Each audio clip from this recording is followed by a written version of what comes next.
নমস্কার বন্ধুরা, মুনমুন কিচেনে আপনাদের সবাইকে স্বাগত। আজকে আমি সজনে ডাঁটার একটা দুর্দান্ত রেসিপি আপনাদের সঙ্গে শেয়ার করব। সজনে ডাঁটার তো আপনারা অনেক রকম রেসিপি খেয়েছেন, একবার এইভাবে সজনে ডাঁটার রেসিপিটা রান্না করে দেখুন, খেতে কিন্তু দারুণ লাগে। আর একবার হলেও অবশ্যই ট্রাই করে দেখবেন আমি যেভাবে আজকে এই সজনে ডাঁটার রেসিপিটা তৈরি করছি। তার জন্য এখানে দেখুন সজনে ডাঁটা নিয়েছি, আর ডাঁটাগুলোকে ভালো করে ছোট ছোট করে কেটেছি। আর এখানে দেখুন আলু নিয়েছিলাম একটা বড় সাইজের, আর আলুটাকেও কেটে কিন্তু একদম ছোট ছোট করে টুকরো করেছি। আর এখানে কুমড়ো নিয়েছি, বেশ পাকা কুমড়ো, সেই কুমড়োটাকেও কিন্তু ছোট্ট ছোট্ট করে কেটে সবজিগুলো ভালো করে ধুয়ে একটা পাত্রের মধ্যে নিয়ে নিয়েছি। এবারে চলুন বন্ধুরা, এই সবজিগুলোকে আমি কিন্তু রান্না করে নেব। তবে তার আগে আমি যে উপকরণটা দেব সেটা হচ্ছে গোটা জিরে আর কালো জিরে। এখানে 1 চামচ গোটা জিরে নিয়েছি, আর একটা চামচের হাফ চামচ নিয়েছিলাম কালো জিরে। আর এইভাবেই কিন্তু আজকে যে আমি ডাঁটার রেসিপিটা তৈরি করব, একদম ইউনিক স্টাইলের এই ডাঁটার রেসিপিটা তৈরি করে আপনাদেরকে দেখাবো। তো তার জন্যই প্রথমে গ্যাসের উপর একটা তড়কা প্যান বসিয়েছি, আর আমি যে গোটা জিরে আর কালো জিরেটা নিয়েছিলাম, এবার ওই তড়কা প্যানের মধ্যে দিয়ে ভালো করে আগে এই জিরেগুলোকে ভেজে নিতে হবে। ভীষণ টেস্টি হয় বন্ধুরা, একবার হলেও এইভাবে রান্নাটা করে দেখবেন। তো এখানে দেখুন একদম লো ফ্লেমে এইভাবে তড়কা প্যানের মধ্যে এই জিরেগুলোকে ভালো করে প্রথমে ভেজে নিতে হবে। আর জিরে ভাজা হয়ে গেলেই দেখবেন খুব সুন্দর একটা জিরে ভাজার গন্ধ আসে, ততক্ষণ পর্যন্ত ভেজে নিতে হবে। এ পর্যায়ে দেখুন গ্যাসের ফ্লেমটা আমি বন্ধ করে দিয়েছি, আর ওইভাবেই দেখুন জিরেটা সম্পূর্ণ ভাজা হয়ে গিয়েছে, আর খুব সুন্দর একটা সুবাস আসছে। এখন আমি এই জিরেটাকে ঠান্ডা করে নিয়ে একটা মিক্সির বোলের মধ্যে এই জিরেগুলোকে নিয়ে নিলাম। এবারে আমি কিন্তু এটাকে একদম শুকনো করে গুঁড়ো করে নেব, কোনো রকম জল দেবেন না, এরকম কিন্তু সুন্দর করে গুঁড়ো করে নিতে হবে। দেখুন ঠিক এইভাবেই কিন্তু গুঁড়ো করে নিয়েছি বন্ধুরা। তো এটাকে আমি এখন একটা সাইডে সরিয়ে রেখে দিচ্ছি। তো এবারে আমি কিন্তু ওই মিক্সির বোলের মধ্যে একটু মশলা তৈরি করে নেব। নিয়ে নিয়েছি বেশ কিছুটা পরিমাণে আদা, আর আদাটাকে দিয়ে আমি কিন্তু ঢাকনা দিয়ে শুধু পেস্ট করে নিচ্ছি। এখানে শুধুমাত্র আদা বাটাটাই দিয়েছি, আর কোনো কিছুই দিইনি। তো দেখুন আদাটা সম্পূর্ণ আমার পেস্ট করা হয়ে গিয়েছে। এবারে চলুন গ্যাসের কাছে। তো গ্যাসের উপর আমি একটা কড়াই বসিয়ে দিয়েছি, আর তার মধ্যে দিয়ে দিচ্ছি সর্ষের তেল। বেশ কিছুটা পরিমাণে সর্ষের তেল দিয়েছি, আর তেলটা বেশ ভালো করে গরম হয়ে গেলে এর মধ্যে আমি ফোড়নে দিয়ে দিচ্ছি হাফ চামচ মতো 5 ফোড়ন, আর দিয়ে দেবো একটা গোটা শুকনো লঙ্কা, আর দিয়ে দিচ্ছি একটা তেজপাতা। জাস্ট আর কিচ্ছুই দেবো না বন্ধুরা, ফোড়নে শুধু 5 ফোড়ন, একটা শুকনো লঙ্কা আর একটা তেজপাতা দিয়েছি। এবারে এগুলোকে ভালো করে একটু ভেজে নিতে হবে। এটা ভাজা হলে দেখবেন খুব সুন্দর একটা সেন্ট আসবে, কারণ 5 ফোড়ন যখন তেলের মধ্যে ভাজা হয় আমার তো সেন্টটা ভীষণ ভালো লাগে। এবারে আমি যে আলুটা প্রথমে কেটে রেখেছিলাম, আলুগুলোকে ওই তেলের মধ্যে দিয়ে দিচ্ছি, আর নাড়াচাড়া করে আলুটাকে কিন্তু খুব ভালো করে কষিয়ে নিতে হবে। আলুটা যেন খুব সুন্দর ভাজা হয় বন্ধুরা, তার দিকে কিন্তু লক্ষ্য রাখতে হবে। আর এই পর্যায়ে দেখুন আলুটা সুন্দর করে আমি ভেজে নিয়েছি, আর ভাজাটা যাতে ভালো হয় তার জন্য আমি একটু লবণ দিয়ে দিয়েছি। তাহলে দেখবেন আলুটা খুব সুন্দর ভাজাও হয়ে যাবে, আর আলুর মধ্যে কিন্তু নুনটাও প্রবেশ করবে। আর খুব ভালো করে দেখুন নাড়াচাড়া করে আমি আলুটাকে একটুখানি জাস্ট ভেজে নিচ্ছি। এখন দেখুন আলুটা মোটামুটি কিন্তু ভাজা হয়ে এসেছে, কারণ আলুর গায়ের যে কালারটা ছিল সেই কালারটা কিন্তু একটু চেঞ্জ হয়েছে। তার মানে বুঝতে হবে যে আলুটা মোটামুটি এখন ভাজা হয়ে গিয়েছে। আর আপনাদেরকে একটা কথা বলে রাখি, যে কোনো সবজি রান্না করতে হলে আপনারা কিন্তু সবজিটা আগে ভালো করে কষবেন, তাহলে রেসিপি দেখবেন এমনিতেই ভীষণ টেস্টি হয়। আর এখন দেখুন আমি যে মিষ্টি কুমড়োটা কেটে রেখেছিলাম আর ডাঁটাটা কেটে রেখেছিলাম, সেই কিন্তু কেটে রাখা সবজিটা এখন সম্পূর্ণই ওই কড়াইয়ের মধ্যে দিয়ে দিচ্ছি। এবারে খুব ভালো করে বন্ধুরা তেলের মধ্যে নাড়াচাড়া করে এগুলোকে কষিয়ে নিতে হবে, কারণ সবজি যত বেশি ভালো কষানো হবে রেসিপির স্বাদ কিন্তু ততটাই সুন্দর হয়। সজনে ডাঁটা আর আলু আর কুমড়োটাকে খুব ভালো করে এরকম ঢাকনা দিয়ে দিয়ে কষিয়ে নিচ্ছি, তাহলে 95% কিন্তু এই কষানোর সময় সবজিগুলো সেদ্ধ হয়ে যাবে।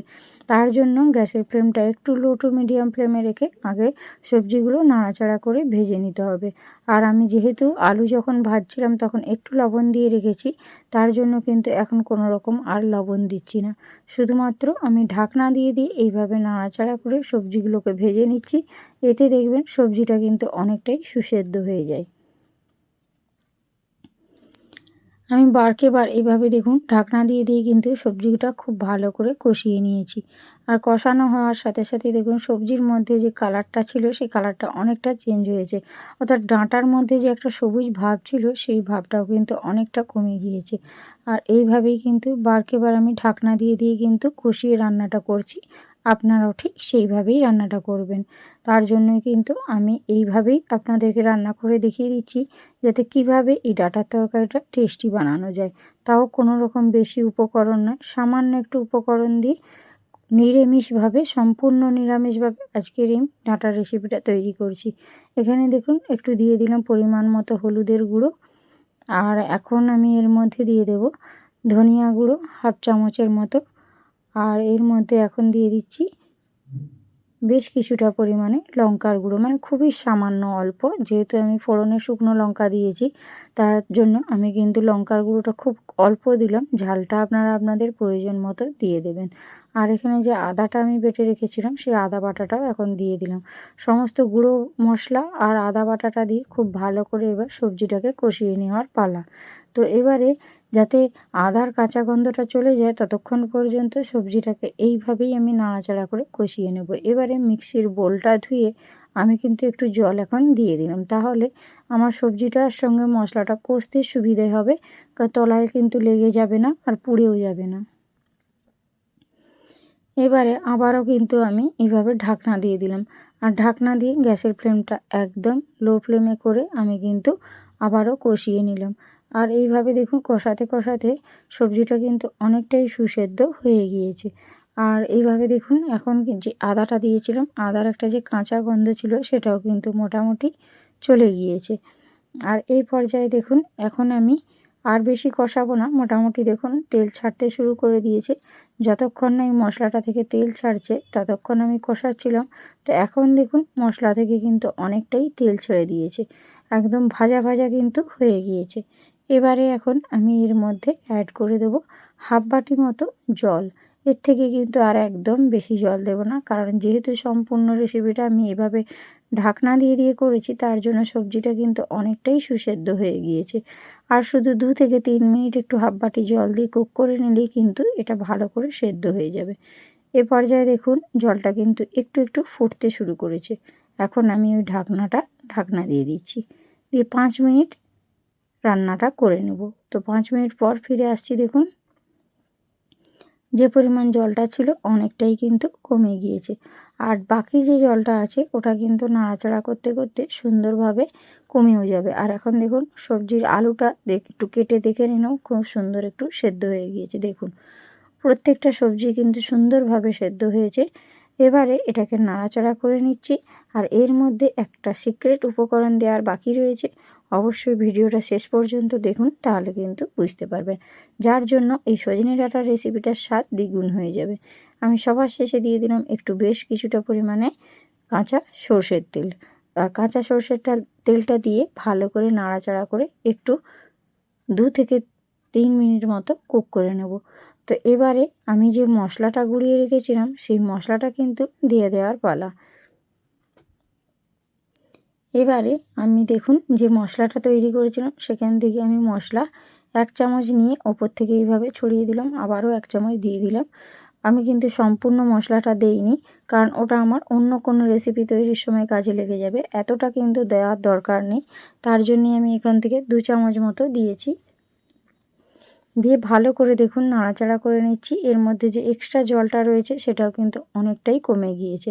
আর এটা কিন্তু ঠান্ডা হলে এই সবজি রান্নাটা একেবারেই বসে যাবে আর খুব সুন্দর হবে। যেহেতু আমি আগেই লবণটা দিয়ে রেখেছিলাম তার জন্য লবণটা একটু বুঝে শুনে দেবেন।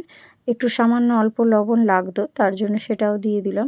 দিয়ে আবারও ভালো করে নাড়াচাড়া করে নিলাম। এবারে কিন্তু গ্যাসের ফ্লেমটা আমি অফ করে দেবো। এর থেকে কিন্তু আর বেশি কুক করার কোনো প্রয়োজন নেই। রেসিপিটা কিন্তু আমার সম্পূর্ণ রেডি। দেখুন সজনে ডাঁটার একদম মাখো মাখো সুন্দর একটা রেসিপি তৈরি করেছি, তাও আবার কুমড়ো দিয়ে।